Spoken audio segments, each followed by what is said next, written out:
Amis internautes, bonjour, bonjour, bonsoir, hein, toujours pareil sur internet, l'espace-temps, un espace, allez, ferme-la. Alors, je suis là, hein, vous l'avez vu, je suis là, il y a un peu de soleil, là, non, c'est bon.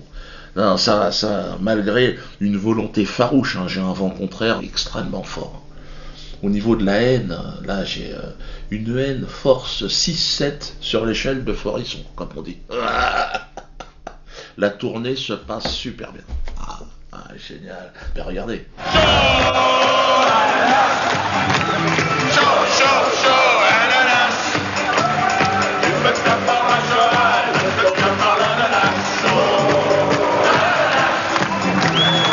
Les gens veulent du chant, les gens veulent de la chanson.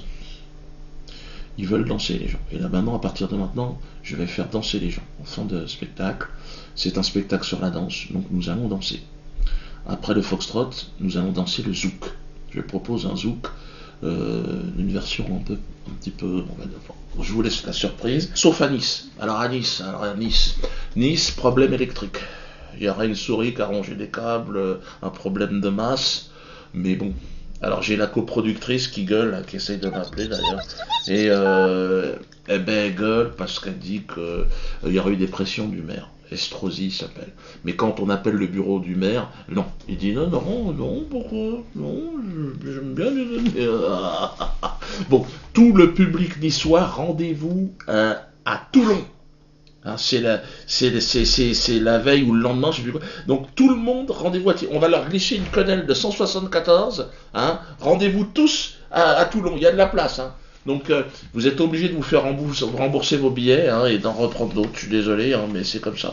Alors, vous avez entendu aussi parler que j'aurais, soi-disant, un cerveau malade. Vous invitez en plateau des gens qu'on n'entend pas ailleurs, mais vous invitez aussi des gens qu'on n'entend pas ailleurs et qu'on n'a pas forcément, que les autres médias n'ont pas forcément envie d'entendre. Je me demandais, en passant sur France 2, est-ce que vous continuerez d'inviter Tariq Ramadan, Dieudonné, Alain Soral, Marc-Édouard Nab, c'est-à-dire des gens que vous êtes les seuls à la télévision. Et on a une responsabilité quand on anime une émission de débat public, on a une responsabilité, par exemple, de ne pas propager des thèses complotistes, de ne pas donner la parole à des cerveaux malades, parce que dans les gens que j'ai cités, je pense qu'il y a des cerveaux malades. Il a fait une liste, quand même. Patrick Cohen, c'est un mec très important. Hein. Bon, au départ, il est représentant en chambre à gaz. Hein, maintenant, c'est accessoire partout en Europe, discrétion assurée. On a l'impression que là, qu'il y a des gens qui viennent dans mon émission pour dire que les chambres à gaz n'ont pas existé. Ça n'est jamais arrivé. Je dis qu'il y a des complotistes. Vous savez ce que c'est, les complotistes, les conspirationnistes. Et que le complotisme, ça finit généralement. Vous avez l'habitude de ce genre de débat. Mais là, il a un peu quitté sa fonction première et il veut la peau de Tadei. Il s'est fixé une mission de faire virer Tadei de service public parce qu'il lui reproche d'inviter des non-juifs sans autorisation. Donc là, lui, il a dit non. Hein. Tadei a dit merde, j'avais un tampon de la Poste. Il dit non, ça suffit pas la Poste. Qu'est-ce qu'on a à foutre de la Poste? C'était où, toi? Chacun doit penser ce qu'on veut, mon Patrick. Non. C'est un sans-poilu qu'on appelle. C'est en ligne directe avec Ratatouille. Et c'est Ratatouille premier.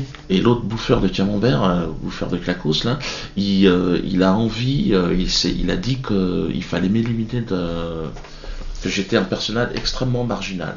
Et qu'il fallait pas m'inviter. Ah, il est scandalisé. Parce que Schneiderman lui a dit ne pas inviter Dieudonné sur un plateau serait une faute professionnelle. Écoute-le. Ce matin, dans l'IB, il y a une chronique de Daniel Schneiderman qui s'appelle La liste de Patrick Cohen, qui serait une liste noire à France Inter. Tariq Ramadan, Dieudonné, Alain Soral, Marc-Édouard Nab, interdit d'antenne.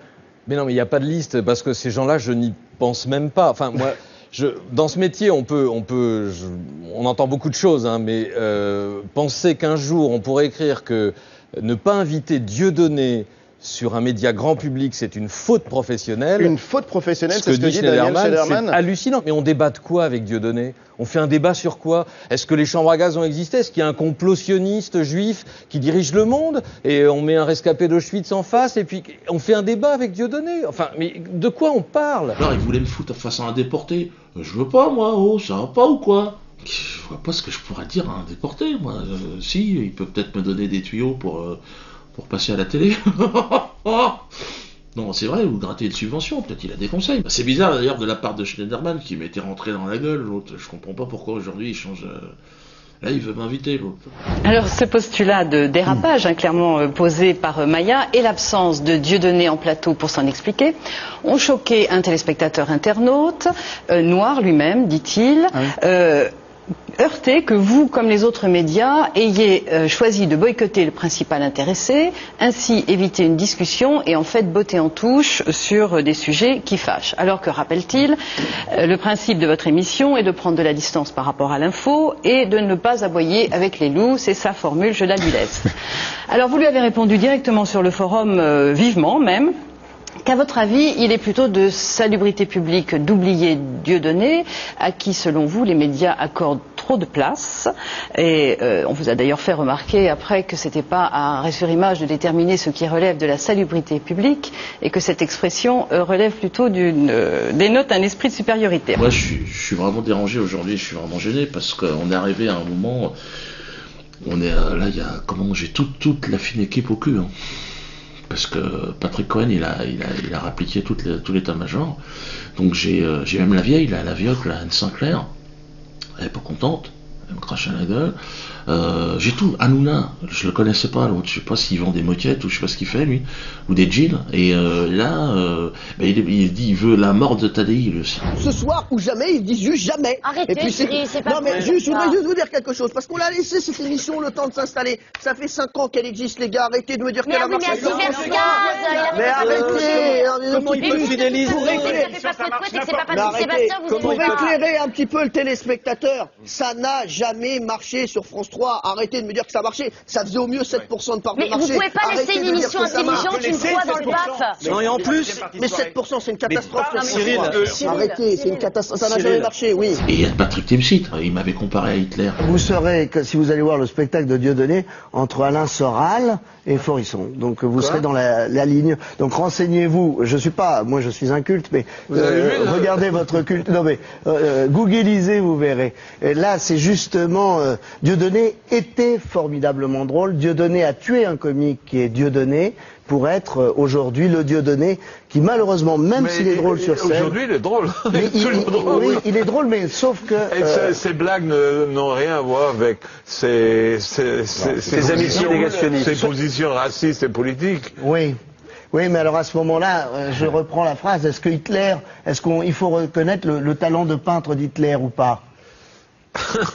Non, mais c'est ça, et la question était posée, je crois que c'est vraiment... très doué comme peintre. Je sais pas, mais je me pose la question et je vais vous dire, je m'en fous.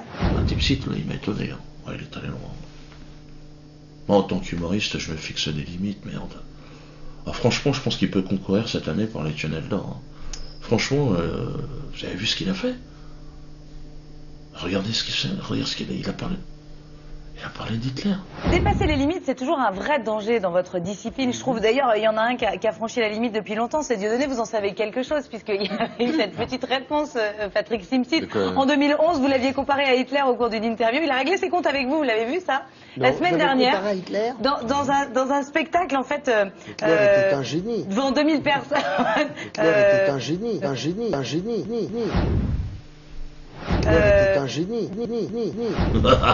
Et personne ne rigole. Et les gens sont choqués. Pour moi, Patrick Timsit, c'était Fifou.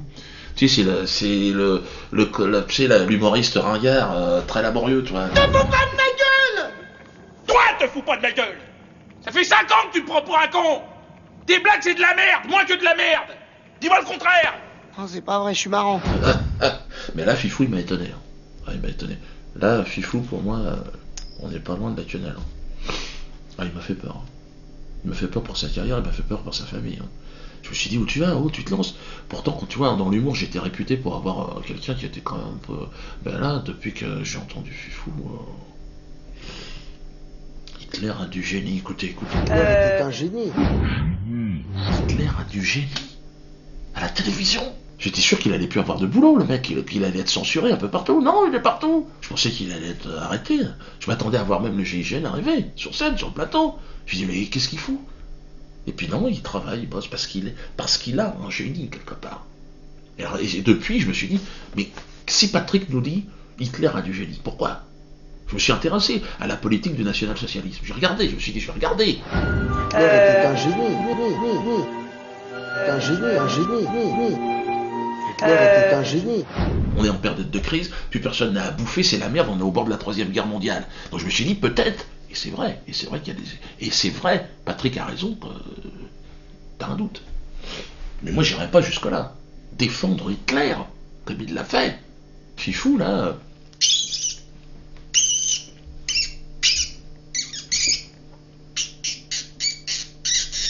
C'est-à-dire que là, il explose le plafond, là-bas, il s'est déboîté un ressort. On est où, les gars, là-haut, Patrick? Et là, toutes les associations, vous avez vu, non, il a foutu, on s'en fout, ça. Mais bon, vous imaginez, regardez toutes ces images des camps de concentration, tout ça. Il y a eu des problèmes quand même. Est-ce qu'on peut dire aujourd'hui que Hitler, regardez... Hitler était un génie. Un génie. Un génie. Hitler était un génie. Un génie. Un génie. Voilà. Patrick, regardez encore ces images. Hitler était un génie. Un génie. Un génie. Hitler était un génie. Un génie. Un génie. Hitler était un génie. Hitler était un génie. Un génie. Un génie. Hitler était un génie. Arrête, enlève ces images. J'ai envie de... Alors parlons technologie, parlons Twitter. Alors Twitter, je suis sur Twitter, très important. Parce que là, vous avez vu que mon Facebook, ils l'ont fermé. Hein. Attention les gars. Hein, d'ailleurs, il y a un nouveau Facebook, il va apparaître là. De toute façon, on en fera un toutes les semaines. Et puis diodosphère.com. Diodosphère.com, c'est très important, parce que c'est le nouveau site, il y aura tout dessus. On continue à engraisser des quenelles de 14, des quenelles épaulées, et du TT.